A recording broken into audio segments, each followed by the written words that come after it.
15 heures sur Télé Djibouti, bienvenue dans cette nouvelle édition de votre journal de la journée, les titres de l'actualité.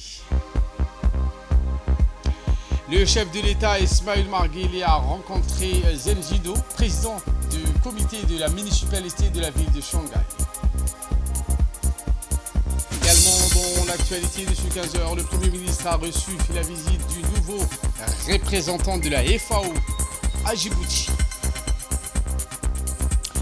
Et dans l'actualité internationale, les objectifs de porter à 15 milliards de dollars le volume d'échange entre la Turquie et l'Égypte est à l'ordre. Le président Guelleh a rencontré le président du membre municipal du comité de Shanghai et membre du bureau politique du président chinois, M. Zheng Jining. C'est en marge de sa visite à Pékin, le chef de l'État a rencontré M. Jining qui a servi d'emblée de faire un inventaire général des opportunités d'investissement en République de Djibouti et le Shanghai, un événement qui a été l'occasion de mettre en place les dispositions intégrées de Djibouti, où les potentialités d'investissement qui s'ajoutent aux prestations logistiques de services d'infrastructures hautement modernes pour former le partenariat économique réussi entre les deux parties. Les entretiens entre le chef de l'État et M. Jining ainsi que de hauts responsables du Shanghai a porté également sur les orientations stratégiques générales du Forum économique en Chine-Djibouti en vue d'un plus grand accroissement de niveau d'échange et de complémentarité commerciale et attractivité des investissements entre Djibouti et la ville de Shanghai. Le président de la République, Ismail Omar Guelleh, a eu une réunion de travail ce matin en marge du Forum économique en Chine, Djibouti-Chine, avec le président de la société chinoise d'infrastructures de la technologie et d'appareils, Huawei. Les discussions se sont portées sur les voies et moyens d'approfondir encore les relations entre le partenariat entre Huawei et Djibouti en matière de technologie et d'innovation en informatique. Les échanges ont particulièrement été axés sur les procédés susceptibles de générer une rentabilisation maximale de grands projets de développement en matière d'avancées technologiques. Le chef de l'État a pour sa part mis l'accent au cours de cette réunion sur les atouts phares de l'essor djiboutien, mettant particulièrement l'accent sur les opportunités d'investissement de notre pays en vue de connecter les communautés d'affaires et les sociétés étrangères aux conditions exceptionnelles de réalisation de profits des investissements qu'offre Djibouti.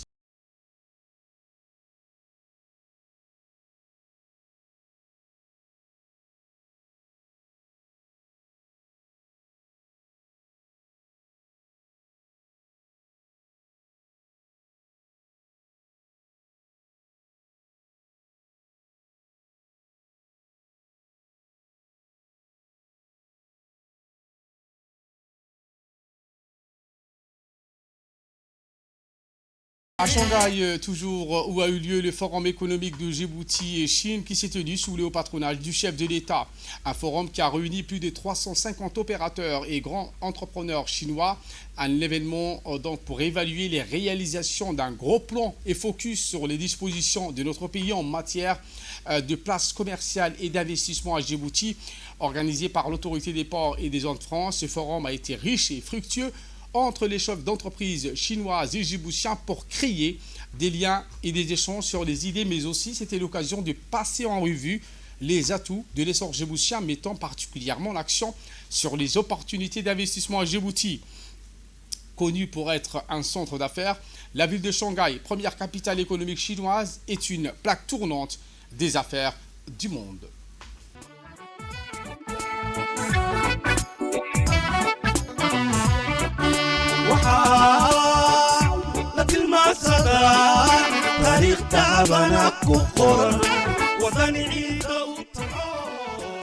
Et pour plus de précision, écoutons l'ambassadeur de la République de Djibouti auprès de la République populaire de Chine.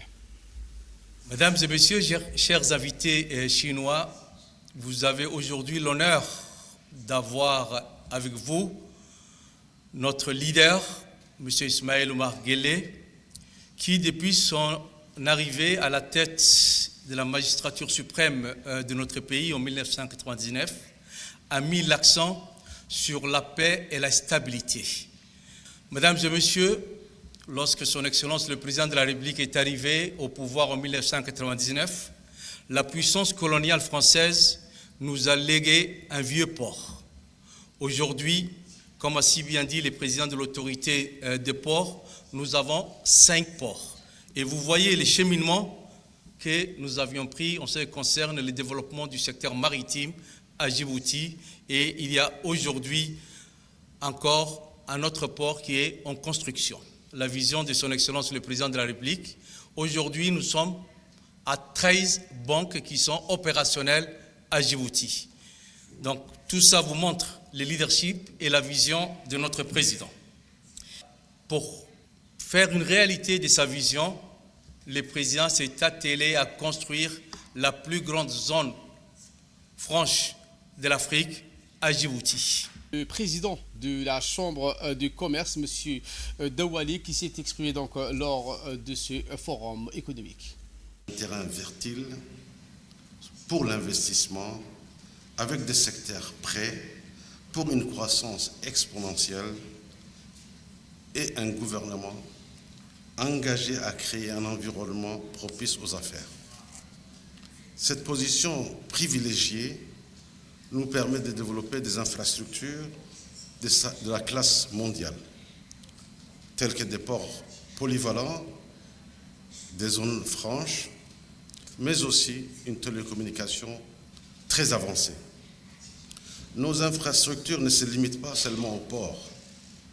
Djibouti abrite également le chemin de fer Djibouti-Éthiopie, qui assure une liaison directe avec l'une des nations les plus peuplées d'Afrique, l'Éthiopie, qui est aussi un engouement pour la Chine que nous souhaitions accueillir à Djibouti pour qu'il puisse avoir toutes les opportunités nécessaires.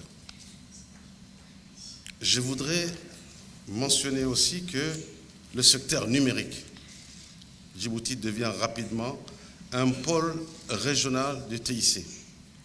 Notre gouvernement, conduit par le chef de l'État, travaille à améliorer l'infrastructure numérique du pays, notamment à travers le développement des centres de données et l'expansion des réseaux à haut débit. Avec notre position stratégique et notre infrastructure numérique en plein essor, Djibouti est bien positionné pour attirer les entreprises axées dans le domaine du numérique et devenir un leader de l'économie dans cette activité. Et prenons la parole également lors de ce forum économique. Le président de la République a fait une allocution en anglais. Le président Guelleh a souhaité d'emblée la bienvenue à ce forum des zones franches de Djibouti. Ismaël Omar Guelleh a indiqué que la réunion d'aujourd'hui témoigne du lien durable entre la Chine et Djibouti.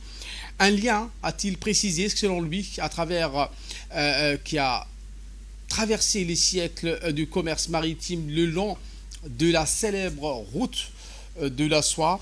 Le président Guelleh a indiqué qu'il est ravi de constater que ce partenariat fleurit et soit dynamique aujourd'hui avec un investissement stratégique renforcé, notamment dans le domaine des infrastructures. Le président Ismaël Omar Guelleh se réjouit de ces investissements qui sont simplement des cadres de confiance et une confiance partagée pour l'avenir. Lorsque nous parlons d'investissement au service du développement, l'infrastructure est la pierre angulaire, a-t-il précisé. C'est le socle sur lequel les économies se développent et les sociétés se prospèrent. Djibouti, a-t-il martelé, stratégiquement situé à la croisée de l'Europe et de l'Afrique, a embrassé son destin avec détermination et clairvoyance. Nous avons engagé un parcours de changement et de réforme façonnant une économie durable qui nous a propulsés vers un rôle de centre régional du commerce, a précisé le président de la République. Ismaël Marguillet, lors de cette intervention au Forum économique, indiqué qu'il faut attirer et maintenir les investissements à long terme et pour cela, nous avons créé un environnement commercial transparent au sein de nos zones franches. Plus loin, le président de la République a indiqué lors de son second volet du discours qu'il a tenu à Shanghai en anglais, le président de la République a indiqué que nous avons établi une base solide juridique offrant des incitations fiscales et non fiscales qui réduisent les barrières et améliorent les rendements des investisseurs étrangers. Ismaël Marguillet a précisé que notre engagement envers les normes internationales est inébranlable. La zone franche internationale du Djibouti, un exemple d'initiative de la route de la ceinture et de la soie, permet aux entreprises du monde entier de se prépositionner leurs marchandises, réduisant ainsi considérablement les délais et les coûts de livraison. Elle offre, a-t-il martelé, un accès à des marchés clés comme la région du Comesa, un marché dynamique de plus de 500 millions de consommateurs. Nous reconnaissons que le développement des infrastructures ne se limite pas des structures physiques, il s'agit d'autonomiser notre population. Nous avons investi dans l'éducation et la formation professionnelle, garantissant que les Djiboutiens disposent des outils nécessaires pour prospérer dans l'économie de demain. Chaque étape de la chaîne de valeur du développement des infrastructures créées, des soutiens des petites et moyennes entreprises transmet donc ces compétences précieuses.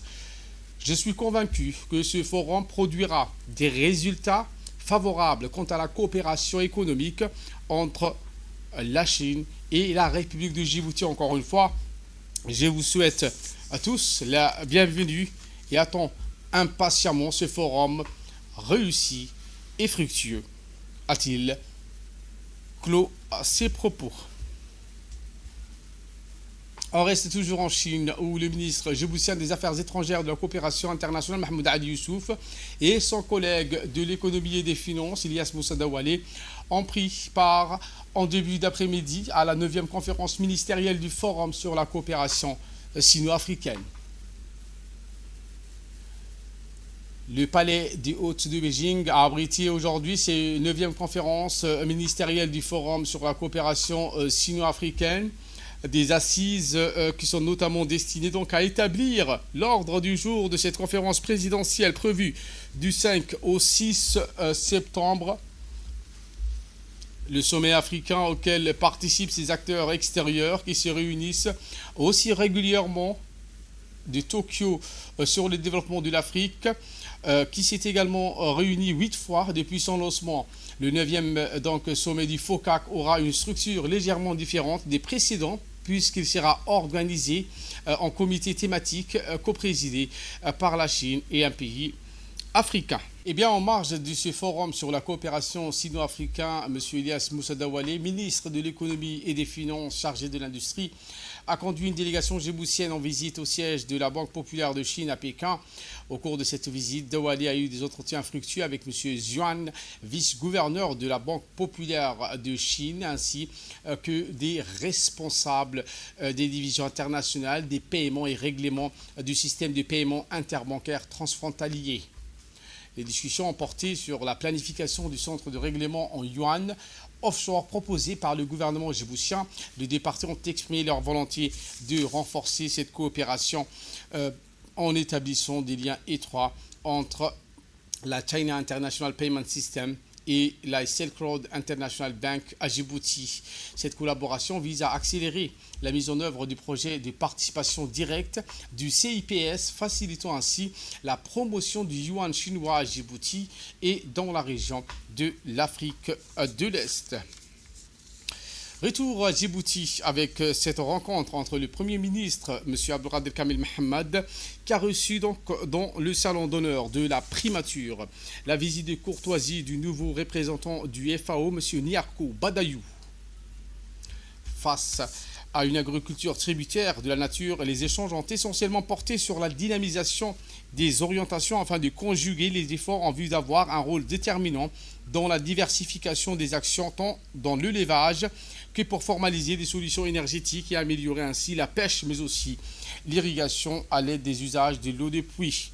Outre les points subventionnés, le Premier ministre a souhaité donc la bienvenue aux nouveaux représentants et lui a témoigné les dispositions du gouvernement à soutenir les efforts afin que la population djiboutienne bénéficie des programmes permettant de pérenniser la sécurité alimentaire.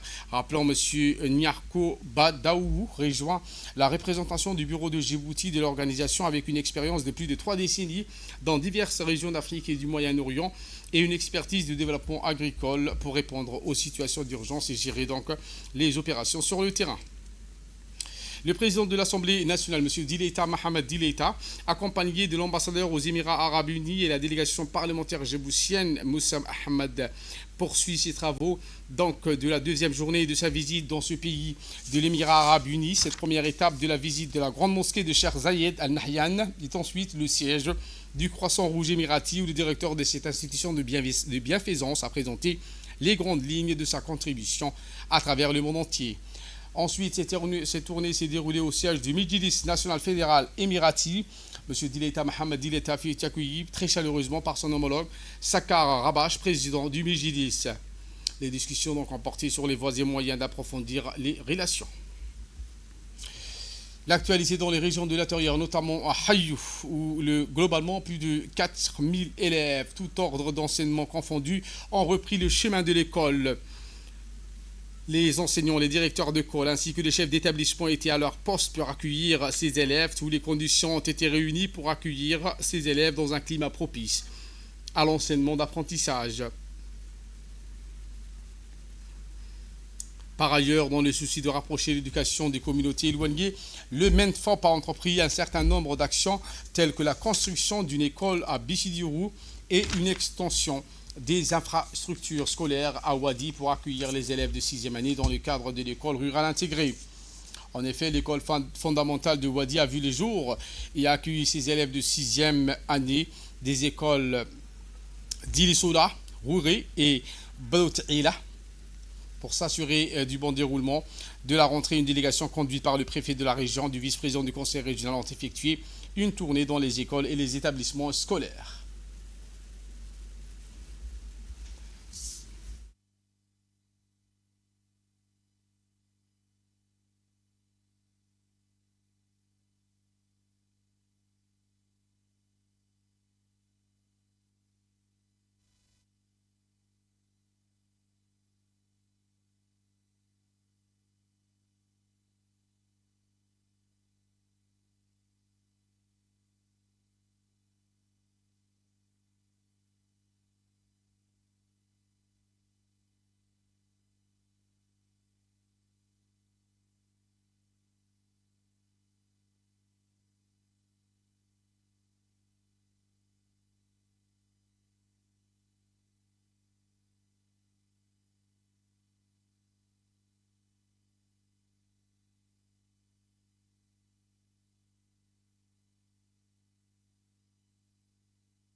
Et a dit qu'il, cette fois, la région de l'Unité, en ce premier jour de la rentrée scolaire pour l'année 2024-2025, a connu un succès retentissant sous la supervision de Hassan Abdi Roblé, préfet de la région de l'Unité, et du président du conseil régional, Mahad Hussein Ahmad, ainsi que du chef de service de l'éducation, l'inspecteur Hafid Mohamed Kaïd.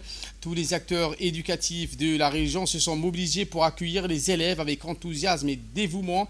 Les 6695 élèves de l'enseignement de base ont retrouvé le chemin de l'école, accueillis chaleureusement par 250 enseignants repartis dans les 28 écoles de la région de Dikil. De même, les 230 enseignants de l'enseignement moyen ont également accueilli leurs élèves allant de la 6e à la 9e année dans les établissements de l'enseignement moyen du chef-lieu et de 3 sous-préfectures.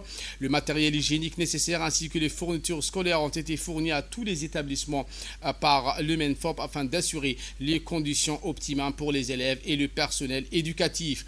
Ensuite, les membres de cette délégation se sont donc rendus au lycée technique où ils ont été accueillis par le proviseur du lycée technique de Dikil, Mohamed Ahmad.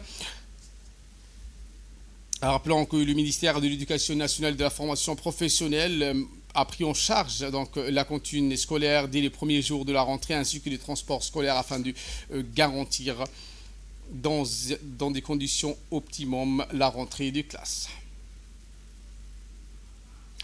À Ali Sabié, cette fois, comme à l'instar des autres régions et de la capitale de notre pays, la rentrée des classes 2024-2025 pour les élèves de l'enseignement secondaire a eu lieu ce mardi dans l'ensemble des établissements secondaires de la région d'Ali Sabié.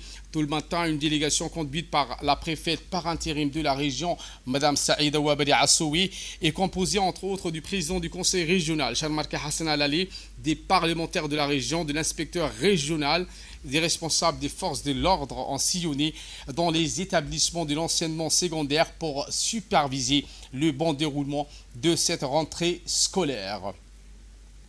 Au total, 1917 élèves ont été accueillis dans l'ensemble des lycées de la région d'Ali Sabié, notamment à Ali Adé, Holhol, Daazbio et Goubato. Il est à noter que les enseignants ont été tous présents à leur poste et ont accueilli les élèves dans une atmosphère marquée par la joie et les retrouvailles.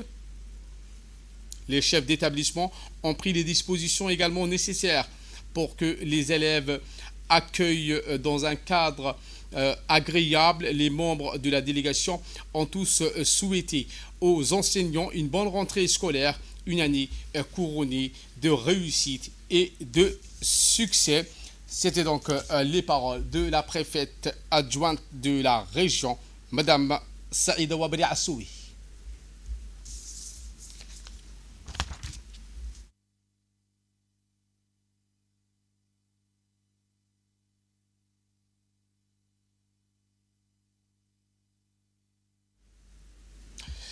La rentrée scolaire 2023-2024 de l'enseignement fondamental s'est bien déroulée dans la région des élèves de moyenne base avec 4270 et 1500 dans les moyens qui ont repris donc le chemin de l'école. Sous l'égide du ministère de la Jeunesse et de la Culture, l'association de jeunes de Sagalou a organisé dans l'après-midi du samedi la finale du tournoi opposant l'équipe de Sagalou à celle d'Itika. Le match s'est déroulé dans une ambiance conviviale, climat, fraîcheur, en présence de plusieurs personnalités. Parmi les invités de marque figurait M. Abdelkader Omar Maki, président du conseil régional de la Ville Blanche. Le match qui a marqué avec une intensité exceptionnelle s'est terminé sur le score de parité à la fin du temps réglementaire. C'est lors de la séance du tir au but que l'équipe de Sagalou s'est imposée, devenant ainsi championne.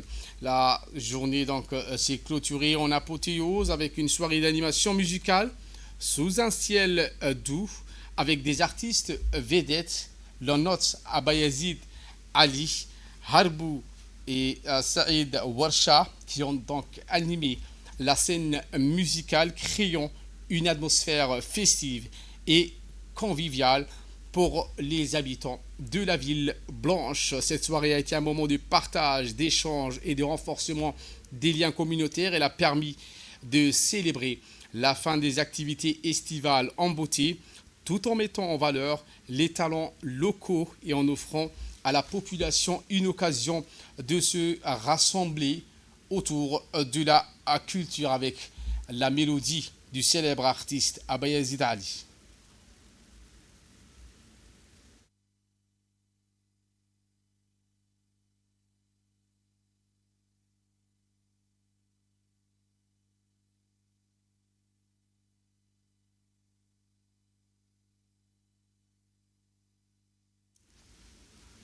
Et dans l'actualité internationale, cette visite d'Abdel Fattah al-Sisi en Turquie, l'objectif est de porter à 15 milliards de dollars le volume d'échanges.